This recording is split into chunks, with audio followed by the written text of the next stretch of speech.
Welcome to our Friday edition and our final 25 Jumpstart. Thank you all for joining us this morning. We've got a great guest with us this morning and great content. I want to just thank you guys all for tuning in to 25 Jumpstart. This is our sixth, kind of iteration of it. Amy did a phenomenal job of kind of covering two amazing speakers on the listing side, Paul the same way on the buyer side, and we are going to wrap you up today with our final 25 Jumpstart with Michael Putron from our Western Springs office, who's going to bring us home with all things prospecting and referral business. Before we jump into that, I want to just make sure everybody knows what's coming soon. Next steps, we're starting in February 3rd, we are going to be launching our Accelerate 2025 program. So look for an email later on today from Amy Core with all of that information on kind of our February programming and how Accelerate can kind of help take you to the next step in your business. Our primary focus this year with Accelerate is just one thing, is just focusing every single month on one thing to kind of focus on and bring you home in your business. So keep an eye out for that email. And I'm going to stop sharing my screen. And Michael, we are going to get rolling here. Good morning. Thank you, Michael, so much for joining me today. How are you doing this morning? Good, great. Excellent. Awesome. All right, I'm ready to go. You'll clean up well. I love it. We all do, right? All right, so beautiful. Let's talk about, this is all things prospecting. Last week on my Friday call with Trish, we kind of talked about setting expectations for where we're talking about this in the process. And so I want to just tee that up real fast before we jump into it. I'm a big believer there's 4 steps to a sales flow, right? It's marketing. You're marketing yourself at all times. Everywhere you go and everything you do, you're marketing yourself to the public and the consumers, okay? Once they raise their hand and they say, Michael, I'd like to talk to you about something that has to do with buying or selling real estate, then they become a prospect, right? Once we get that buyer or seller consultation, we get that agreement signed, then they become an active client. And then eventually, hopefully, we put them under contract, and that's the end of our sales flow. What we're going to talk about today is the first 2 steps. What do we do during the marketing phase and during that prospecting phase before we sign them up as an actual active client? Okay. And so that's our primary focus. We're going to jump right into the questions because Michael's got so much great stuff to share with all of us. So my first question for you, Michael, is can you share with me, give me 2 strategies that you consistently use in your prospecting efforts that help you generate the most business? My business has been based mainly on open houses. So they call me the open house king. For some reason, I have a more relaxed demeanor. I'm not the guy that chases people around. And maybe it's because I have gray hair. They think I've been doing this for 40 years, although it's only been 12. But I pick people up at open houses, then they're in my system. So once they're in my system, all right, they've expressed an interest in buying a house. Then I put them on my list because most people you meet at open houses do not buy immediately. They're 6 months, a year from now. So, they're on my mailing list. I keep my mailing list to 300 to 350 people. I do different kind of mailers. I'll do EDDMs. I'll do the app properties mailers occasionally. I like to put them in, I have a Facebook client group that I think is super important. So my Facebook client group, invite only, not open to the public. If someone's offering Cubs tickets, I'll buy them. I'll raffle them off. I do various promotions. I'll do a Super Bowl square pools and give a $500 grand prize. I'll do Final Four pools. I put all this stuff in addition to my client parties, which I'll get into later. I'll put all this stuff into my Facebook client page because, about 80% of the people are on Facebook, and I think I have 150 people on my client page. That's one of the touches. In addition to the mailers, in addition to cap gifts, I do cap gifts. I don't do them too much. A couple times a year, I'll find a good one and hit 100 people with it. It's super important to stay connected at all time. I want to give them a touch at least once or twice a month, either something in the mail, an email, a text. Happy birthday, if you know their birthday. Happy Father's Day, happy Mother's Day, happy Thanksgiving, happy Christmas, Merry Christmas. Even if they don't respond, they remember that I reached out to them. That's kind of what I do. I also, a huge part of my business is client appreciation parties. I'll do at least two, if not three. I'll have ponies in my front yard, petting zoo. I'll cater Portillo's, hot dogs. I'll have live bands, bouncy house. It's an event, and all my neighbors see the event, and I even invite the neighbors to bring their kids to ride ponies. The whole thing is, even if they don't come to my events, there's my pony party, and then I have a breakfast with Santa. I have a great Santa. He does the national tree lighting. Mhm. He comes to my house and I have a photographer and breakfast. And I think it's so important that they see me as a person and coming into my house. It really makes the connection better than someone. And I'll encourage them to bring a friend that might be interested in buying or selling a house. I've Right. probably done 5 or 10 deals with them just bringing friends and meeting another person. So yeah, that's kind of my strategy. The strategies that have really worked for that. Yeah, and I love that. And so when we kind of had our prep call and we were talking about this, what resonated with me is the systems are there, right? And so whether I meet people in an open house, they immediately go into my database for my mailers. I'm intentional in what I'm mailing and who I'm mailing it to. I like how you manage your database, where you try to keep it at 3 to 350. Obviously, part of that is for budgeting purposes, right? But the other part of it is you own your database. You know who's in there, And who's there's getting only that so many people material. you could reach out to. You could have a Exactly. thousand and they get lost. Exactly. And then I absolutely love everything is intentional with a relationship on the back end. Your client appreciation events, if you didn't catch it, he hosts everything at his home. He invites everybody to his house. You host these events, you do you mentioned pumpkin parties with bouncy houses and pony parties and breakfast with Santa. That lets them see you as more than just the transactional realtor, right? It is bringing Right. them in, it's welcoming them into your home, showing you as a human, as somebody who is there to bring them across the finish line in many things in their lives, not just the transaction. And so I love that.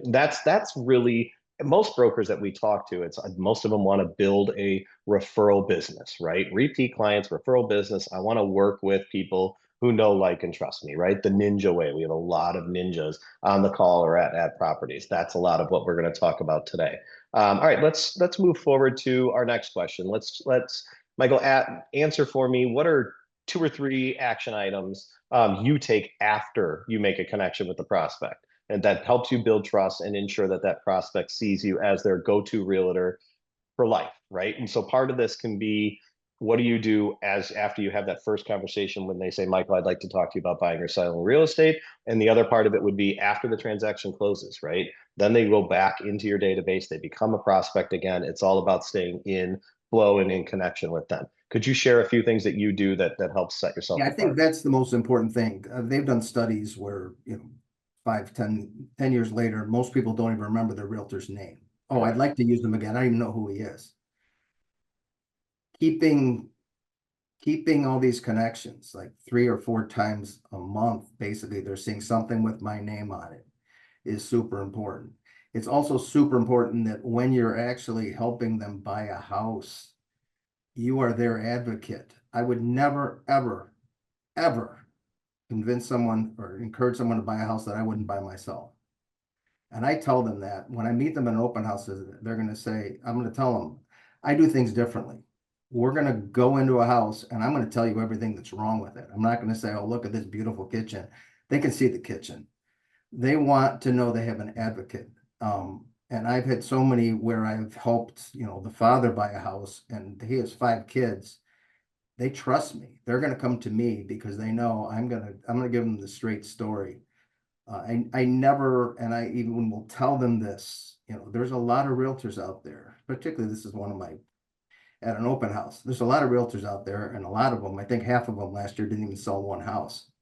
You don't want one of these people. You want someone that sells 20, 30, 40, 50 houses a year, and you want someone you can trust. And I even say, I don't need to sell you a house to pay my bills, and a lot of people do. And that's one of the benefits of the fact that I've been doing this so long.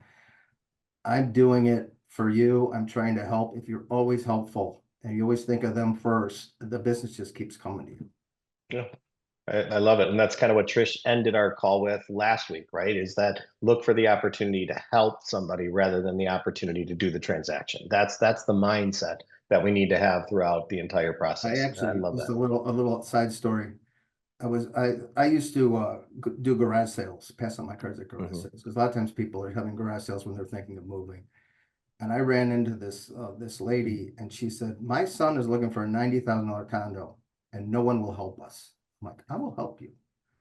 I helped him buy a $90,000 condo. No, I didn't make a lot of money. I've done probably 7 or 8 deals through referrals from them, probably $4 or $5 million worth of business, just Yep. because I helped them with a $90,000 condo. So I will not, I'm not crazy about rentals, but if they want to buy a house that's 100 grand, even now, I'll still help, just Yep. because I know there's more on the back end.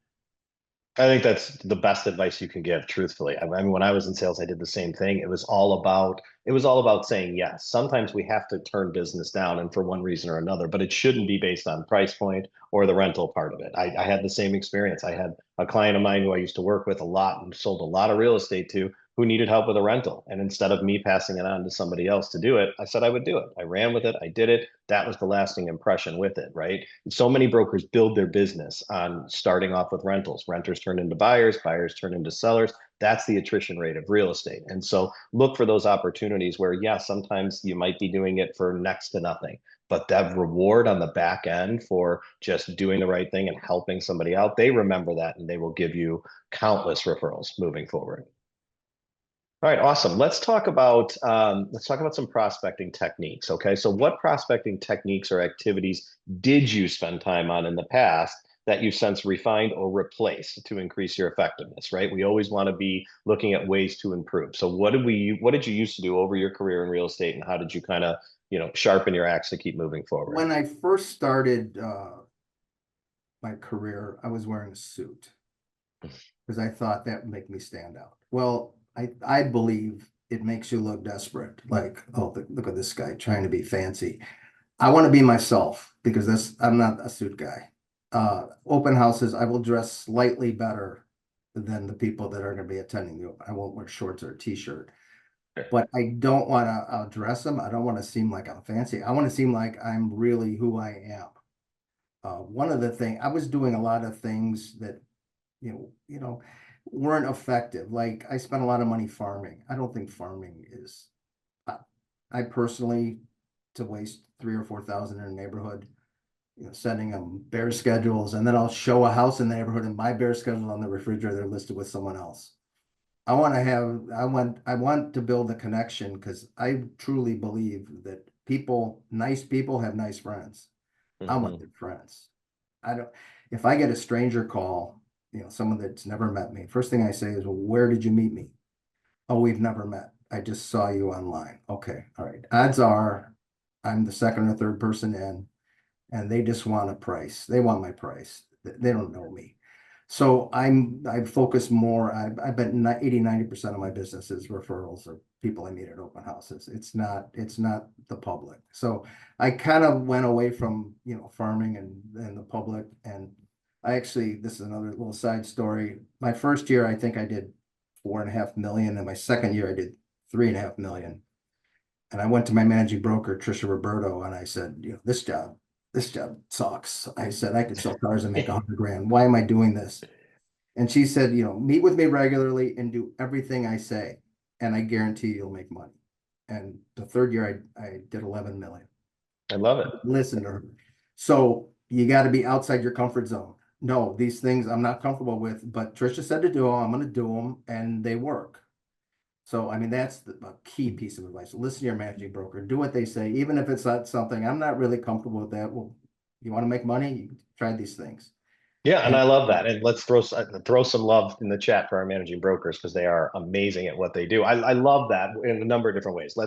So farming and geo farming, right? I think for some people it's really genuine and it works for them. I think your business, you look at it like I can spend $3,000 or $4,000 on farming postcards and sending those out, or I can use sweat equity, make phone calls, grow relationships with it. I have a think couple, both, have a couple extra parties, do a couple more. yeah, I think I that's think both are really effective. I think each broker needs to find their own path and what's genuine to them, what helps work with them. And so that's part of the game as you start growing as a broker and you start, figuring out what works and what doesn't work. But then I love, okay, our misconceptions at some point say this is too hard, or this doesn't work, or I'm not good enough to do this. And having somebody who's able to pick you up and say, I will help put you on the right path, like Trisha did, right? And just said, Michael, just listen to what I say. We'll put a plan together. If you execute this plan, you will get success from it. That's the name of the game. And it takes a Absolutely. special person to follow through on that. And so kudos to you for, first of all, going to Trisha then giving you the advice that she's known for and great at, and then you being able to have the wherewithal to follow through on it. That's the winning combination right there. Let me see. Anything else on that question before I move on the prospecting No, I think we're techniques? good on it. Yeah, be available. This is another Mhm. thing that I always tell people. You could text. I answer texts at 2 in the morning. I'm a workaholic. Yeah. I wake up in the middle of the night and check my text, and that blows people away. You have to be available. Um, it's almost never happens that I don't return a call within a half hour or an hour. Yeah. If I'm Yeah. at One if of I'm at a sporting event, I'll text them. I'm at the game. I'll call you in 2 hours. Let them know that you're there. I mean, that's a huge part of this. Oh Customer. yeah, that's enormous. I mean, the statistic is if you don't answer your phone, especially on a first contact, right, from a new client, if you don't answer your phone with it or return the call within the first few minutes, they're gone. They're going to the next person. And so being available, being ready, it's a hard balance, right? Some people have that after 9 o'clock, I'm not going to respond to that text or that email. That's okay if you can set some boundaries for people, but this Once is you're a at a certain business you have level to of be ready. business, you could get away with that. But if you're Yeah. building, you can't. Yeah. One of the things we talked about during our prep call that I absolutely loved was you said you're the open house king, right? Right. Tell me about your approach when you're at an open house. You have a really busy open, right? And there's people flooding in and flooding out. Part of why we do the open, or the main reason we do the open, is to connect with people, right? And try to pick up Right. additional Right. clients. But sometimes we can't have that meaningful conversation with everyone who comes through the door. Tell me your approach with those that you might not have had an opportunity to connect with. I've used this a few times and it's worked like a charm. People, crowded open house, 6 couples in there. A cute couple comes in. Um, they leave before I get a chance, but they signed in. I mean, having a sheet out, I think, is super important. You could tell so much about a person by how they sign in. If they're signing in Yeah. sloppy, if they're not putting their phone number, email, you know what? You don't even have the courtesy to fill out. I'm not working with you. Sorry. But if I see a nice couple fill out, you know, where did you find out? I found out online or something. They didn't mention they were a broker. I'm gonna text them as soon as the crowd thins out. Sorry, I missed you. The crowded open house didn't get a chance to talk. If you want to come back with see that a private showing of the house, or would you like me to help you? Please reach out. I'd be happy to help. And I'll maybe include a link to my Zillow reviews. I have like 130 Zillow reviews, Yeah. just so you can see who they're dealing with. And then I've probably done 5 or 10 million of business on people I didn't even get a chance to connect with, but I texted them. I think the most important part about having success at an open house is not looking like you need the business. You don't want to be the horny guy at a singles bar. You don't want to be chasing them around the house. You don't want to be too pushy because they've already probably been to 5 open houses and people have done that. And sometimes I won't even get off the couch and I'll pick up a buyer. Just sitting on the couch with my feet up. Hey, have a seat. Have them sit down next to you and talk, and just Yeah. open them up a little bit. And then make sure you sign in because I'll send you some information. But I always tell them I am not pushy. I'm the last person that's going to chase you down because I want to help people and I don't need to chase people Yeah. that I aren't think that's sure about excellent me. advice. I think a lot of the challenge or angst, right, with prospecting, and we talked about this a little bit last week with Trish, which is, prospecting just has a negative connotation to us as brokers. When we think about it, we're like, oh, I got to do my prospecting. A lot of that comes from the chase, which is what Michael's talking about. We feel like we meet somebody, we get some sort of contact information, we do our outreach, they don't respond, we find another method of communication, whether we use forewarn for phone numbers or whatever it ends up being, and we are constantly chasing them. And for those ninjas out there know this, and they teach this a lot, which is when you chase and the consumer feels like they're being chased, they put their hand out. It's brakes on, they get further Absolutely. away. The challenge is finding that balance, right? Which is I want to connect with you. I want to find an opportunity for me to provide value to you or connect with you on a personal level. If it's all about business and I'm just constantly inquiring, anything I can do to help? Is there anything I can do? Do you need me to update your search? Do you need this? That's me chasing after them. It makes me almost seem more desperate with it. The challenge and what I would throw out to a lot of you this year is try to change what prospecting means. Try to eliminate that I'm going to chase because I need the business and look for the opportunity to provide value and human connection, because you will get more business from that than you will chasing them down. I love your analogy of the singles guy at the bar, right? Which is you're just running all over the place after. That's how open houses are a lot of the times. Brokers jump up or they follow them around the house. It's an open house should be you are the main event, right? They came through the door of that house. That was the conduit to get them in front of you. Your job is to connect with them in a non-aggressive or pushy way. And so I love that. Thank you for sharing that. All right, let's move on to the next question. If a prospect chooses another agent, how do you reflect on that experience to identify improvements or what you can do to kind of not lose the client again? Tell me a little bit I about think your this is process. so important. There's a few young brokers that I mentor, and one called me yesterday, hysterical, because this woman that she met with a couple times listed with someone else. And she said, "This is just horrible. This is gonna, and my comment to her was, you're gonna do no good beating yourself up. It's the worst thing you could do. On to the next one. Pick 5 more people that you think you could add into your database and reach out to them. Don't even think about it. It's gone. Something happened. Probably that other person came in with a much higher price and they're not going to be able to lose the house. Write the lady a note. Thank you so much for giving me the opportunity. I'm kind of disappointed you didn't choose me, but no, I'm here for you if it doesn't work out with the other broker. Because, a lot of the times it doesn't. And especially if they promised a higher price and can't deliver, stay positive, stay nice, be nice to people. People will be nice back to you. I mean, that's so important. I love that.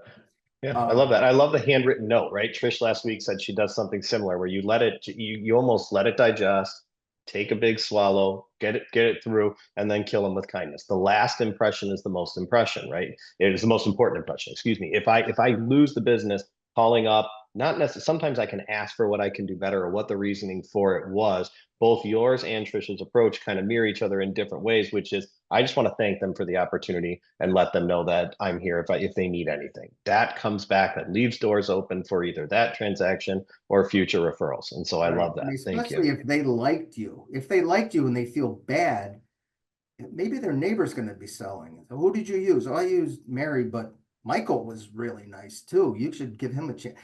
It's amazing how if you're nice to people, the word spreads. Yeah, And it has to be about them, not about your bank account. you're Yeah. correct. Yes, you just lost $5,000. Now, what are you going to do about it? Are you going to mope for a week and maybe lose another 5,000 because you're not doing what you're supposed to be doing? Back on the horse. You know how many people are out there? You don't need, so you lost one. It's not a big deal. One of Right. the ones when I first started, um, I met this couple. I was showing them houses for 3, 4 months. The guy gave me a cryptic phone message. Sorry, we're going a different direction. Thank you so much for your help. And I'm like, okay. I was kind of upset because I had just started and I was trying to build my business. But then a couple months later, I looked him up and it turned out I found out online that he bought a FISBO. So I could have been like, you son of a bitch, but I wasn't. I wrote him a nice note. I am so glad that I got a chance to meet you. You two are great. If you ever need anything in the past, you ever need a contract or reference, whatever, please reach out to me. Put my card in there, mailed it to him. I think he texted me back. Thank you so much. That was so kind of you. I've probably done 7 or 8 million from him Yeah. and his referrals because he knows a lot of people. I mean, it just be nice to people. People, especially if they do that something like that to you, most people are gonna feel bad about it. They're gonna want to make it up to you. If you're like, if you chastise them, you lost that opportunity. Otherwise, Right. yeah, it just doesn't make any sense. No, kill them with kindness. Be Right. positive. That positive energy is infectious. That's such a great story. When you shared that with me the other day, I absolutely loved it. Thank you for sharing that with the group. Cool. Let's move on to tools and resources. Okay, so what do you at offers a lot of different, a suite of different tools that you can use for prospecting and beyond. What do you think are the best tools that At Properties has to support you in your I prospecting love the efforts? interactive CMA. Yes. So even a present, a past client, hey, what do you think my house is worth? And I'll do a regular CMA for them, and I'll say, I think it's worth 650 right now, maybe 675. Why don't I just set you up on a digital CMA? Anything in your neighborhood that comes on the market, you'll see it. So they're getting emails 2, 3 times a month from me about this, and they like it. They enjoy it. They enjoy seeing what's going on in their neighborhood as far as prices. That I love doing that. I'll do the custom market reports. The towns, there's 5 or 6 towns I probably do the most business in, and I'll do custom market reports, and then I have a separate file for all those people in that separate farm or whatever, and I'll mail them custom market reports if the market is good that month. Because there's, if there's low inventory, sometimes even though the trend is up that month, it'll say Western Springs is down 10%. Now I want it on an up month. I want to be positive, and I want to send. Sure. I send that to them. I like that, and I love the marketing department creating EDDMs and print ads. I mean, they're really good for that. About that. Yeah. Could you share with me? So you have a puppy, right? You got yourself a new dog I have about a a year or so puppy ago. in my Yeah. neighborhood, and he's the cutest dog in the neighborhood, and everyone knows Bodie, and they know my name's Michael, but they don't know I'm a realtor.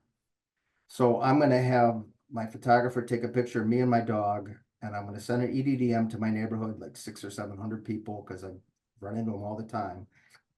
And I'm going to say something like, the only thing I love more than walking my dog Bodie in the neighborhood is selling houses, and a couple more bullet points about Yeah. it. So they. I think that's so smart. I mean, you spend time walking your dog around the neighborhood. Well, most of us do, right? We have those of us who have pets, you spend all this time walking your dogs and enjoying it and having that, and you run into all your neighbors and people, and if they don't know what you are outside of that, out of that interaction, it doesn't allow you to have that opportunity for business. And so, using the photo of the dog, the tagline, I think that's brilliant. What's EDDM? EDDM is every door direct mail. Okay, that is a system that is basically a geofarm, but it's done where you basically purchase the postal carrier's route versus pulling individual addresses and choosing it that way.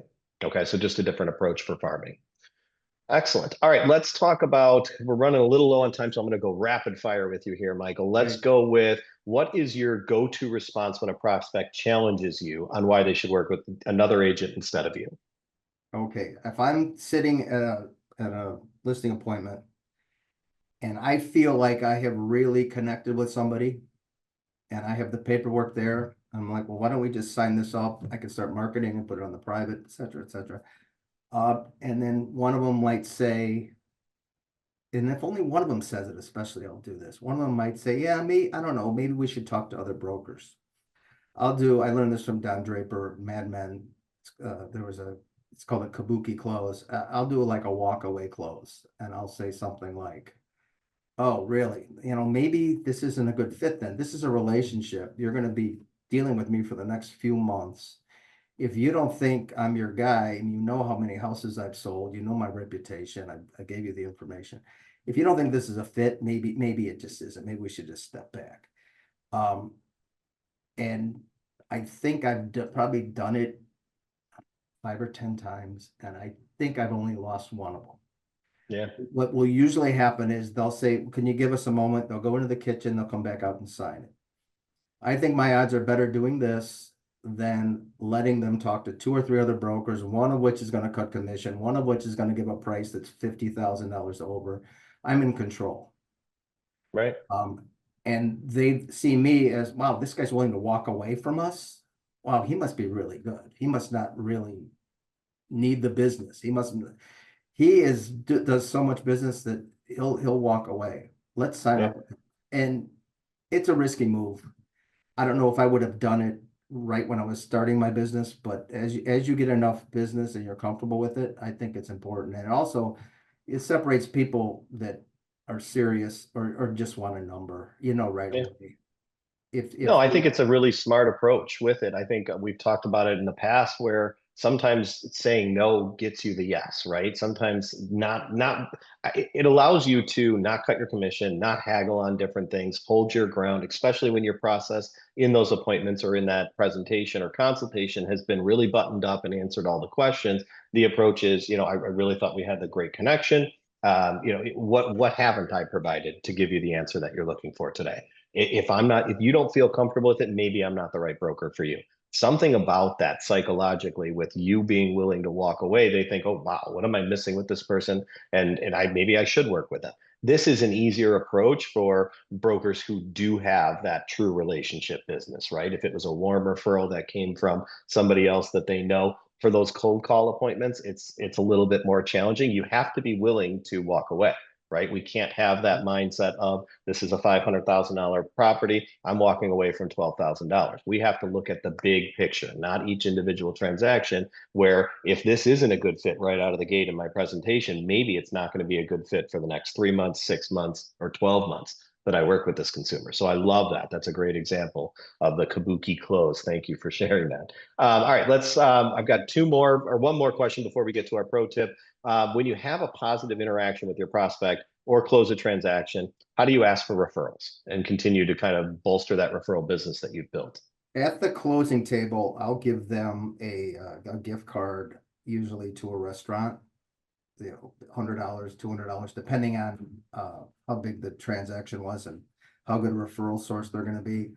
I will also I'll tell them at the closing table, I'll give them a note, and I'll mention in the note that I would love to help your family and friends. Then I will tell them I'm going to reach out to you in about a month or two after you've settled in. I would like to stop by, see what you did to the house, and drop by with a pizza. Solidify the relationship. This wasn't a one-off. I'm not going anywhere. You're going to be seeing me a lot in the future. That's super important, and that's when you get a chance to you break bread with them. I think that's as important as having someone in your house. Absolutely. Going back that second time means this is not a one-off. And I mean, that's super important because the goal is to have such a big database that you don't have to prospect and the phone's going to ring and you're going to sell 30 or 40 houses without having to do all this stuff, without having to do open houses. I'm not there yet. I'm still do prospecting. I still do open houses, but with over 400 past clients in a busy market, I'm not even going to need to prospect. The referrals are just going to come flowing to me. And that's a great point, right? And we've talked so much about database or using your CRM or those kinds of things. Owning your database and building your database for a business that works for you is the most important thing, right? If I can build a database that is people I know, I enjoy, I like having conversations with, all of those things, making that phone call to connect with that database isn't hard. It's not work. It's just another phone call to a friend or a family member, right? And so if you want to grow that true database, it starts small. Have a conversation with every person who are in your A groups at least once a month, right? I'm a believer of take the number that's in that database, divide it by 20 work days in that month, and that's how many daily calls you make, right? It's not one where it's like, oh shoot, I got to call 200 people this month. It's I've got to call 5 people a day. If I can break it down to 5 people a day, I can do that. The 200 people a month, my brain tells me that's too hard. 5 a day, my brain says I can do that, right? And so break it down into manageable things, but everything should be about the relationship. That's what Michael shared with us today. It's what Trish shared with us last week. Those are truly the best prospecting approaches because it's not about transactions. All right, Michael, let's close with your pro tip, something that your golden thing, something to leave us grounded on our final 25 Jumpstart call. What is your pro tip for the group today? When I feel like I need more business, or when it's this time of year, I love writing handwritten notes. Handwritten notes to my A-list referral sources, handwritten notes to anyone that I think might be wanting to make a move. I'll create new lists of I've gotten my high school yearbook out and looked at who is in my high school yearbook that would know me if they heard my name, that still lives in the area, and write them a handwritten note. Hey, we went to high school together. Haven't seen you in a while. So want to let you know I'm a local realtor. Here's my card. If you ever need anything, if you want to grab a beer, reach out. It costs $1. If I mail 100 of those out, I'm going to get a deal or two. I'm going to make 5 or 10 grand just writing 100 notes. Yep. So if I were to sit down every day and write 10 handwritten notes, and believe me, you can come up with people. You could neighbors, if your kid's in school, get the school address list. Everybody just write them a handwritten note. It's unobtrusive, and no one does it anymore. And it costs a Right. dollar. Yep. 5 minutes. And there's nothing more personal, right? There's There's nothing nothing more more personal personal. than a handwritten note. I've gotten a lot of deals because I meet people at open houses and write them a handwritten note that, you know, it was great meeting you. And then they'll say to me, you know why you got this? Because you wrote the note. No one else Yep. did. Yep. It's so easy. And you do while you're watching TV. I love it. I love it. Michael, thank you so much for all you've brought to the table My today and pleasure. for sharing. Thank you all for jumping in today. Let's change the definition of prospecting, right? We've had two great guest speakers and panelists on here for our two things. Everything's been all about relationship, all about connecting with people, nothing about a transaction, right? That's how we get past kind of the angst of the definition of prospecting. We start do the handwritten notes, kind of keep moving forward with everything. 25 Jumpstart was amazing. These 6 sessions of it. As I said, keep an eye out for the email that should come out later on today about Accelerate 2025. Thank you all so much. Have an amazing day, a great weekend, and we're here for you if you need anything. Thank you, Michael. Have a great rest of the day.